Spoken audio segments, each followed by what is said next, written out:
For those of you who don't know me, my name is Haley, aka the Pink Cuttlebug.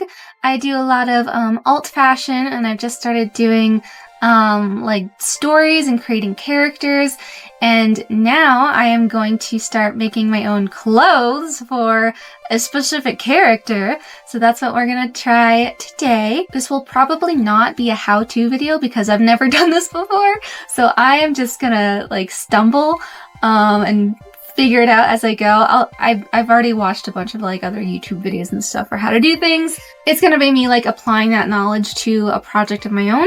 For those of you who know, for those of you who are familiar with the Pink Cyberbug, one of my characters, I've been working very hard on making additional content for that. I'm super excited to share that I have designed my very own like Lolita, like Cyber Lolita outfit for my character. I'm so excited. Here's the design. Where the question marks are, that is going to be a surprise fabric. Because on one hand, I want to take y'all along on the journey of me making this, but on the other, I still want there to be an element of surprise, so that when you see it in the whole, like, video all said and done, you're gonna be like, whoa! And these fabrics that I picked out are so cool. But look, I drew this! Ah! Oh my gosh, I'm so excited. And I am going to attempt to make this by myself, from scratch. Every little part.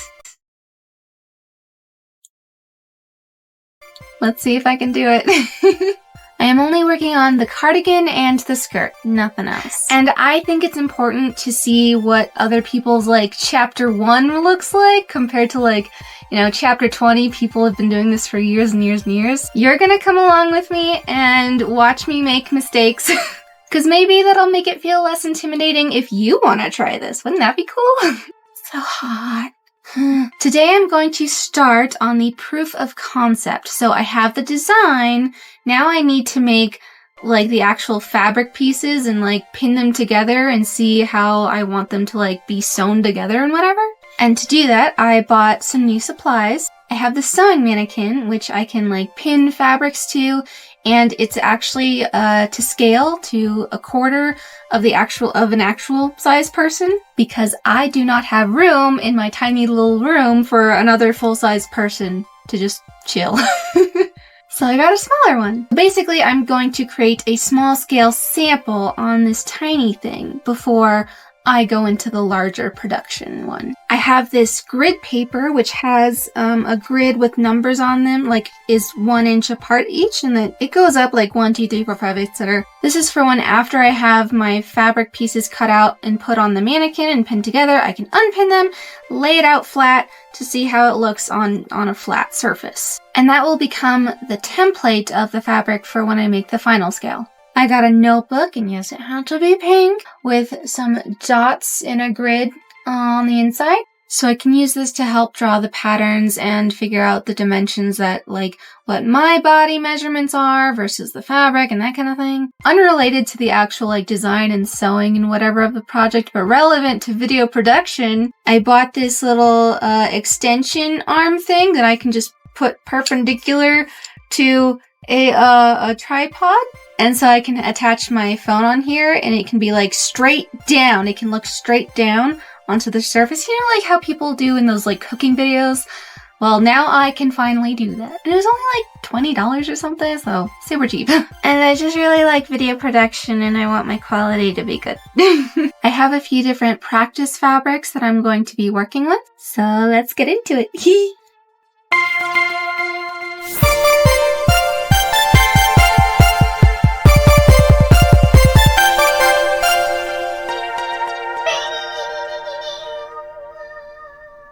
The first thing I'm going to do is take measurements of my body. I'm going to measure my neck, my shoulder width, my arm length, my wrist, probably torso, definitely waist, and probably where my knee goes. And I'm gonna draw a little picture in my notebook and write everything down. In order to keep everything nice and tidy, I'm turning it into a grid so it's easy to find my body part versus the length, measurement, whatever. And I am also converting them into the 1/4 scale so I can easily transfer these measurements like my own onto the tiny 1/4 scale mannequin for sewing.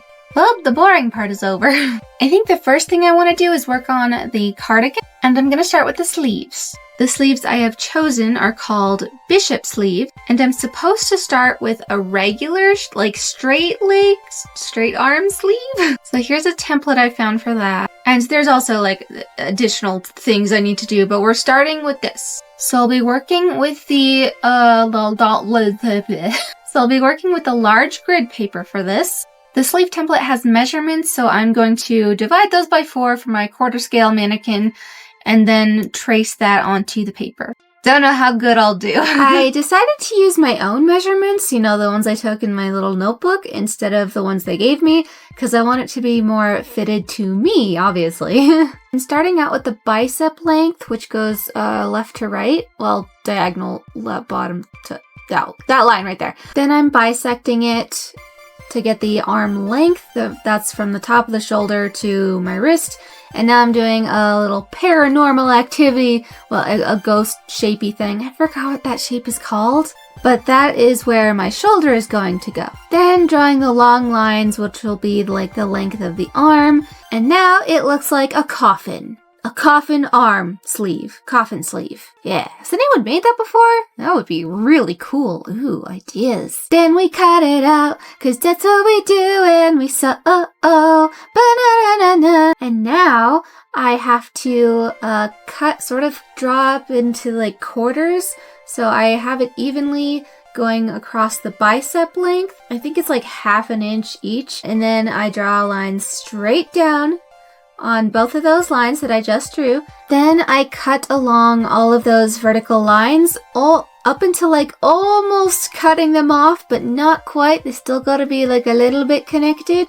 I realized they weren't close enough to the edge, so I couldn't really pull them apart, because you're supposed to pull them apart, as you can see here, so that will help you get your billowy shape for another stencil to follow. Look at me talking like I know things.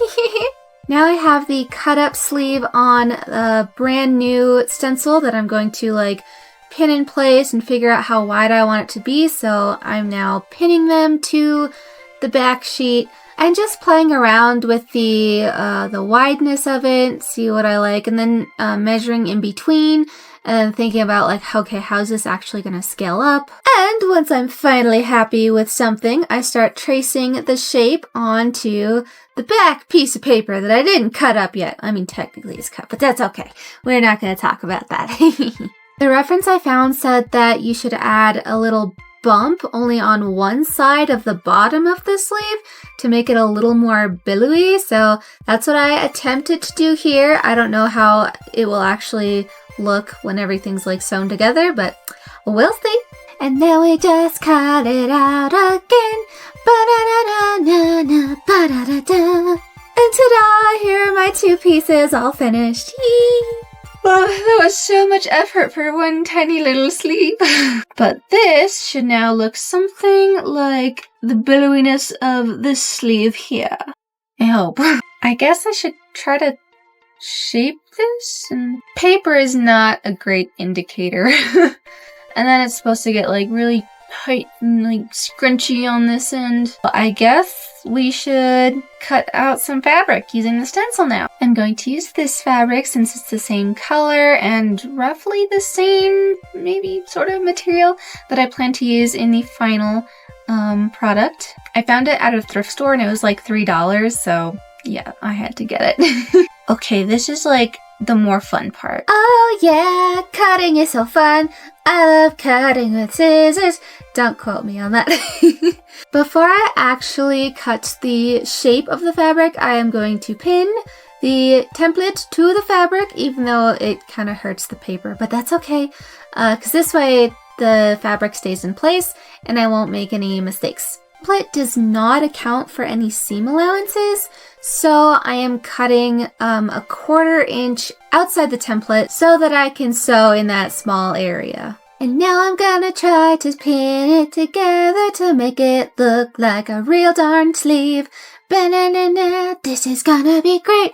but I don't really know what I'm doing. Just kidding, I know what I'm doing for this part. First, I am going to cinch the wrist together. I'm doing a typical straight edge stitch, the basic hand sewing one, but then I'm pulling the thread tighter than the fabric actually is. And that's how you get that ruffly look. Now I'm sewing the wrist together so it makes a whole, like a circle, sort of. And then I'm going to tie it off just to like lock in the cinched ruffle thing going on there. And now I'm just doing a straight edge stitch thing. I should really learn my terms. All the way down the sleeve where the pins are, but I'm not making it ruffled. I'm not pulling the thread tighter than the fabric. And now I'm turning it inside out. To the right side, or how it's going to look when it's all finished, you know, and like on my body. This is not going on my body. This is too small. It fits my finger though. I made a little finger sleeve. And now a word from our sponsors. It's me, I'm the sponsor. If you want to support this project, you can donate to my Ko-fi account. The link is in the description down below. All the funds will go directly to the materials of this project because it's expensive, and anything over that will help me pay my bills. You can also PayPal me at thepinkcuttlebug@gmail.com. Personally, I prefer Ko-fi because I can set up a goal there and you can see like how many people have already donated and how much is left. And I like that transparency, but do whatever is easier for you. And if you're like my cat and can't support me financially, that is okay. You can also like, comment, or share this video with your friends because boosting goes a long way. Also, I love talking with y'all in my comments. And now back to the main video. Now that I have part of a sleeve, I suppose I should attach it to the little mannequin. Somehow. I don't know which way is the front or the back. I know the back is supposed to have extra fabric. I'm gonna call this side the back, so then I guess this would be the left arm? Is this even? I don't know. Ooh, look at that! Staying on by itself! Not by itself, you know what I mean. Looks like a real thing. Ta-da! I did something. I did not check to see if the wrist is the correct size. Oops. Now that I'm looking at how small this actually is, I don't know how I'm gonna do the little wrist cuff. It looks too small. I could go up half a size so that I couldn't attach it to this, but so I could see, like, you know, it looks a little bigger to make sure I can actually do what I'm intending to do. First, let's give this guy another arm. Ta-da! It has 2 arms now. Yay! Also, my roommate gave me a good idea on how to do the wrist cuff since it's so small. So for that, I'm just going to do fabric glue just to get the shapes I want. Because the sewing itself is really easy, but sewing is too small at this small a scale, you know? Now we're gonna draw the wrist cuffs on a tracing paper or so whatever it's called. But no, it's just a simple rectangle. So that is what I'm doing, oh yeah. But I don't know what length to do. Wait. I messed up. That's okay, cause we just keep going, and we make a sleeve longer, oh yeah. And then we keep going, we make another one, but this one's gonna be a little bit different, cause we gonna make it curvy. And then we snip, snip, snip until they're all cut out. And here's a cool trick I'm gonna do for you, whoa! And now the tedious part of figuring out how this actually goes together as I want in my picture. I'm going to throw up the picture here again as a reference. Yeah, I'm just kind of struggling a lot. And with the blue one especially, I'm like, how do I make it look curvy but folded? What? So I cut out a larger piece so that I could more easily figure this out. And maybe I just fold the sides into a sort of semicircle. Yeah, that works, right? Kind of not really.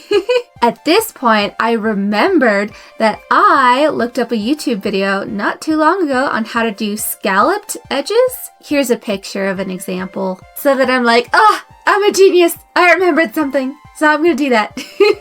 So you're supposed to fold your fabric in half and then draw a little half circle or whatever size circle you want for how many scallops you want. And then you sew along the curved line. Then snip off the excess Then create several notches along that edge that you just made so that when you go to turn it inside out, the fabric won't be like clumped there.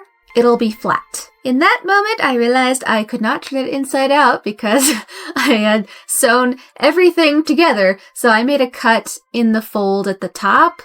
And there you go. It's inside out now. And now when I fold it over, it looks like how I want it to look in my picture. And now I sew it closed, oh yeah, to make it look like a wrist cuff.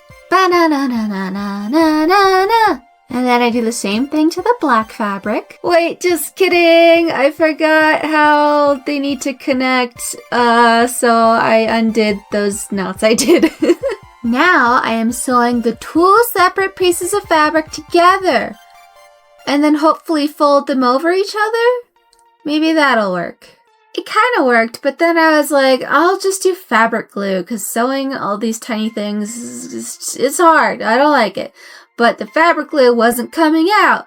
And of course then it got everywhere when it finally did come out. So it was frustrating. So I'm just gluing the sides together. Similar thing I would have done if I'm sewing. I won't use fabric glue in the final product. And then I clip them together to let them dry.